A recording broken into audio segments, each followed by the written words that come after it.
নিখিল, পুকুর পাড়ে ঘাস পরিষ্কার করতে গিয়ে দেখো হাতের অবস্থাটা কি হয়েছে। কাজ পারো না তাই ওরকম হয়েছে, তা আবার দেখাবার কি আছে? কিচ্ছু হবে না, সেরে যাবে। নিখিল, তুমিও আমার সাথে ঠিক তোমার মায়ের মতন ব্যবহারটাই করছো। তোমার মা আবার কি? তোমরা কখনোই শাশুড়িকে নিজের মা ভাবতে পারো না, বলো?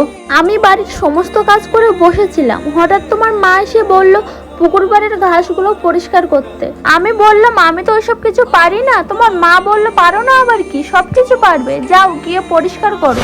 তুমিই বলো তো, ওগুলো কি বাড়ির বউদের কাজ? আর একটু আগে বলছিলে না আমরা কেন শাশুড়িকে মা ভাবতে পারি না?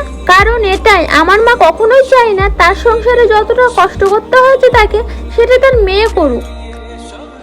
আর শাশুড়িরা ভাবে সংসারের জন্য সে কত কষ্ট করেছে, তাহলে বৌমা কেন করবে না? এই কথাগুলোর সাথে তোমরাও কি একমত? অবশ্যই কমেন্টে জানিও।